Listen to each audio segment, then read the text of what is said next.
I just turned 18 yesterday. Whoa. But yeah, that has nothing to do with today's topic. As you could tell by the title, today I'm actually going to do a whole analysis on Frozen, things I thought about the characters, things I thought about the movie, maybe a couple little, throw some fun facts in there, we'll see where this goes, so.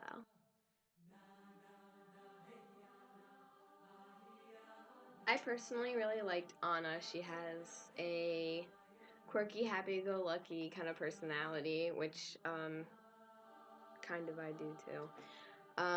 She has reddish hair, which I admit I am a sucker for red hair, so I love that. And I love how even when, her sister keeps pushing her out and pushing her out, she keeps seeking to, she never holds a grudge. She keeps pursuing to put it the way it used to be, to put things the right way. And that determination and core selflessness is really admirable. Elsa, I think, is a great example of why in real life we should try to dig to the root of the problem before just automatically assuming things about people. Elsa has this power that she can't control, and so in order to not hurt anybody, she pushes them away and isolates herself. On the surface, it does seem very harsh, and we can actually tell that over time Anna does become hurt by it, but if you dig deeper, it's not that she's trying to be mean. Elsa's core motive is to keep people safe because she doesn't want to hurt anybody, and that's why she's making the decisions that she's making. Although some of Elsa's choices are far from the best, we actually can see that her motives are in the right place. Kristoff has spent most of his life isolated from other people, so I think he's slightly kind of lost his mind and suffers from a major schizophrenic problem. He speaks on his reindeer's behalf to himself. But besides that, and maybe a couple little quirky, gross moments, nobody is perfect after all, and down inside, Kristoff does care, and he does have good character, and I pretty much speak for everyone when I think we would take him over Hans. Speaking of which, Hans is a rather confusing character. I don't know if it's the same for other people, but for me, he seems so good during the first half of the movie, you almost still want to like him even after he reveals that he's a conniving deceiver. But I do think it goes to demonstrate a good lesson for relationships and in life for that matter, that bad oftentimes will disguise itself as good, and that's how it can carry out its purpose and intention. Before you just go into anything, take time to know fully who and what you're dealing with. What can I say? Olaf is Olaf. But I guess all in all, I do kind of like Olaf. He's very sweet, very willing to help, very selfless, and kind of comical. He adds some funny twists into the movie as well, so. In Summer was my least favorite song of the movie just because I didn't feel it flowed well. A good story focuses on the protagonist's main goal and desire and what they're trying to accomplish. So, being as a side character, I didn't feel that Olaf's goal of wanting to experience summer deserved that much attention. So I feel the song kind of broke unity with the main focus of the plot.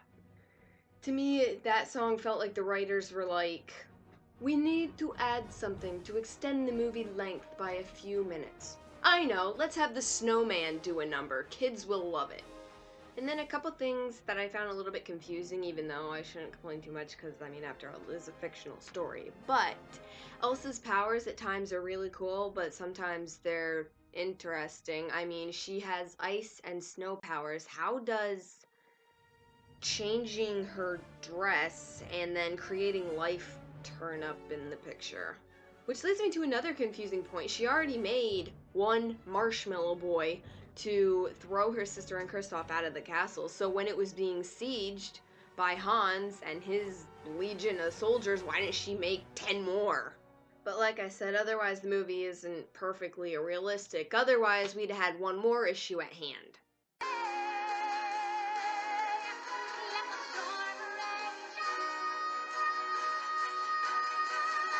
Realistically speaking, that high note would have caused an avalanche. Hans's betrayal was one other thing that had me confused the first couple times I watched the movie. He tells Anna he wanted to, quote, stage a death for Elsa so that he could become the next in line for the throne. But since we know that's true, this right here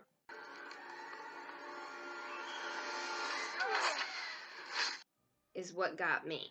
Yes, bad will disguise itself as good, but there does reach a point where you're going against your own intention. Why on earth would he save Elsa's life when he wanted so badly to have her dead? And seriously, that scenario would have been the perfect alibi.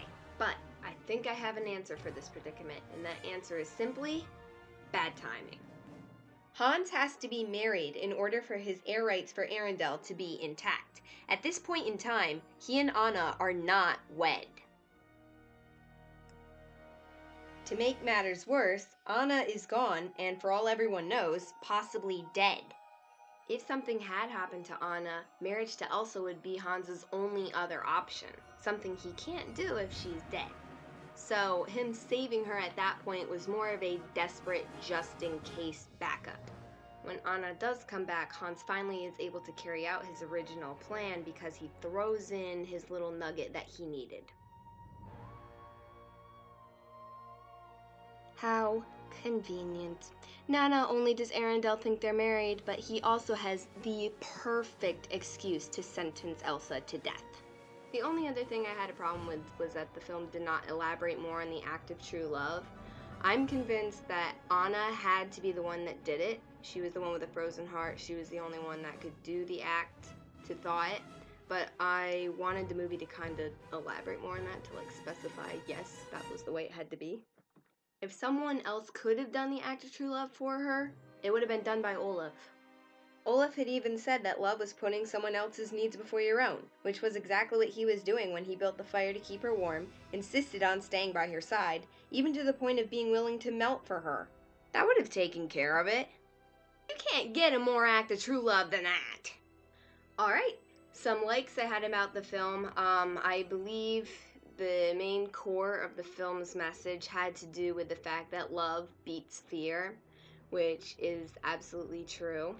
Elsa has been living in fear all her life and controlled by this power that she supposedly had, and the only way she can break it was after Anna had showed her an act of unconditional love, and that's what broke it. Also, I really like all the songs in the movie. My favorite is the First Time in Forever reprise, where they sing in the castle. I love the duet parts. Of course, what bothers me is I want to be able to sing that, and I can't because I cannot sing two parts at the same time. And finally, some of you may already know this, but there is a split second where you actually see Flynn and Rapunzel from Tangled in the movie.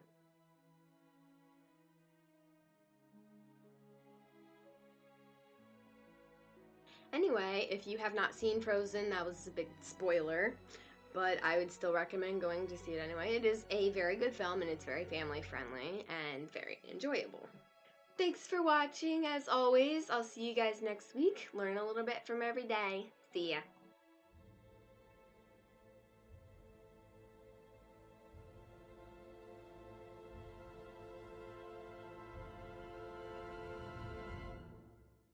Also, last week I did not forget Tidbit Tuesday in case you noticed I didn't post one. I just simply posted episodes 3 and 4 of the PPs instead. And they are called Thinking Cap and 13 Reflections if you want to check them out on my channel. Okay. See ya.